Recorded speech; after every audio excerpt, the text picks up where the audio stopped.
அரசியல்ல ஜெயிக்கணும்னா பலமான முதல் சக்தியா முதன்மை சக்தியா இருக்கணும். அதுக்கு நல்ல கொள்கைகள் தேவை. ஏன்னா கொள்கைகள் தான் அரசியலுக்கான ஸ்ட்ரென்த், டிசிப்ளின் எல்லாமே.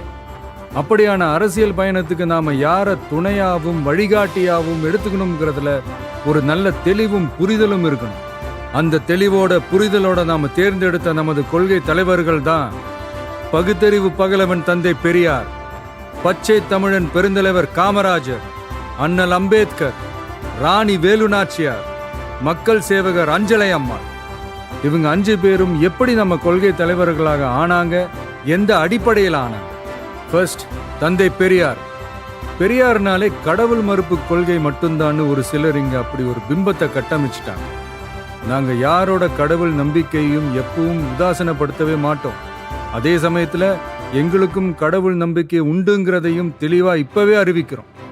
சர்வ மத பாதுகாப்புக்கும் சமய நம்பிக்கைகளுக்கும் அரணா இருக்கிறது தான் எங்களோட சமரசமற்ற அடிப்படையான ஆழமான நிலைப்பாடு. பெண் விடுதலை, பெண் கல்வி, பெண்கள் முன்னேற்றம், சமுதாய சீர்திருத்தம், சமூக நீதி போன்ற கொள்கைகளை முன்னெடுத்து சென்ற காரணத்துக்காகவே தந்தை பெரியார் எங்களோட அரசியல் வழிகாட்டி மற்றும் கொள்கை தலைவராக ஏற்க முடிவு செஞ்சோம். எங்களோட அடுத்த கொள்கை தலைவர் பெருந்தலைவர் காமராஜர். கல்விக்காகவும் தொழில் வளர்ச்சிக்காகவும் அந்த காலத்திலேயே யோசிச்ச உத்தமர் காமராஜர். மதச்சார்பின்மையை இந்த மண்ணில் ஆழமா விதைச்சதுல அவருக்கும் பெரிய பங்கு உண்டு. இன்னைக்கும் நேர்மையான நிர்வாக செயல் திறனுக்கு இங்கு நீடிச்சு நிலைச்சு ஒற்றை உதாரணமா நிக்கிற ஒரே தலைவர் பெருந்தலைவர் காமராஜர் மட்டும்தான். அதனால பெருந்தலைவர் காமராஜரை நம்மளோட நிர்வாக செயல்முறை சித்தாந்தத்திற்கான சிற்பி, வழிகாட்டின்னு தலை நிமிர்ந்து பெருமையோடு அறிவிக்கிறோம். நமது அடுத்த கொள்கை தலைவர் இந்திய துணைக்கண்டத்தின் அரசியல் சாசனத்தை ஆக்கி காட்டிய சட்ட மேதை அண்ணல் அம்பேத்கர். சமூக நீதி, சமநீதி, சமவாய்ப்பு, வகுப்புவாரி பிரதிநிதித்துவம், இது எல்லாத்தையும் தன்னோட மூளையிலையும் செயல்லையும் சுமந்து நின்ன அவரை எங்களோட கொள்கை மற்றும் வழிகாட்டி தலைவராக ஏற்பதை இன்முகத்தோடும் இருமாப்போடும் அறிவிக்கிறோம்.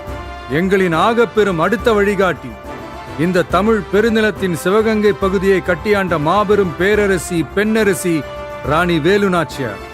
தன்னோட கணவரை இழந்த பிறகும் கூட கைம்பெண்ணா வீட்டுக்குள்ளேயே முடங்கி கிடக்காம வாளேந்தியும் வேலேந்தியும் இந்த மண்ணை காக்க போர்க்களம் புகுந்த வீர புரட்சியாளர். இந்தியாவோட முதல் விடுதலை பெண் போராளி தான் நம்ம வேலு நாச்சியார். நாடாண்ட தமிழச்சி. எதிரி எவ்வளவு வலிமையா இருந்தாலும் சரியான நேரம் பார்த்து இறங்கி அடிச்சா யாரா இருந்தாலும் ஜெயிக்கலாங்கிறத அர்த்தத்தோட சொன்னதுதான் அவங்க வாழ்க்கை. எல்லா சமூகங்களோடவும் இணக்கமா இருந்தது மட்டுமில்லாம அந்த காலத்திலேயே இஸ்லாமிய சகோதரர்களோடவும் நல்லிணக்கத்தோட இருந்தவங்க தான் நம்ம வேலு நாச்சியார்.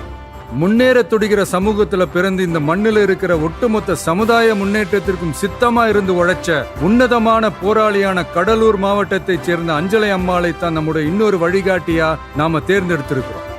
நிறை மாத கர்ப்பிணியா இருந்தப்பவே கொஞ்சம் கூட யோசிக்காமலும் பயமில்லாமலும் போராட்டத்துல கலந்துகிட்டு கைதானவங்க, பரோல்ல வெளிவந்து குழந்தை பெத்துக்கிட்டு அதுக்கு அப்புறமும் கை குழந்தையோட கெத்தா சிரிச்சுக்கிட்டே மீண்டும் சிறைக்கு போன ஒரு சூப்பர் லேடி தான், லேடி சூப்பர் ஸ்டார் தான் நம்ம அஞ்சலை அம்மாள். சட்டமன்ற உறுப்பினராகவும் இருந்தவங்க. மகாத்மா காந்தி, மகாகவி பாரதி, பெரியார்னு எல்லா பெரியவங்களாலையும் பாராட்டப்பட்ட நம்ம தமிழகத்தோட களங்கமற்ற குலவிளக்கு தான் அஞ்சலை அம்மாள். இதுவரைக்கும் பெண்களை கொள்கை தலைவர்களா வழிகாட்டியா எந்த அரசியல் இயக்கமும் அறிவிச்சதில்லை. முதல் முறையா அதுல முத்திரை பதிக்கிறது நம்மளோட தமிழக வெற்றி கழகம் தான்றத பெருமையோடவும் கர்வத்தோடவும் சொல்றோம். சிறப்பு மிக்க இந்த 5 தலைவர்களையும் கொள்கை தலைவர்கள் மற்றும் வழிகாட்டிகளாக ஏற்று களமிறங்கும் தமிழக வெற்றி கழகம் தமிழக அரசியலின் வெற்றி உலகமாகவும் மாறுவதையே தன் சித்தமாகவும் சித்தாந்தமாகவும் கொண்டு களமாட உறுதியேற்கிறது. எப்போதும் கொள்கை வழியில் சமரசம் இல்லாமல் நின்று தமிழ்நாட்டின் வெற்றிக்காக புதியதோர் விதியொன்றை புதுமையாய் நாம் செய்வோம். வெற்றி நிச்சயம்.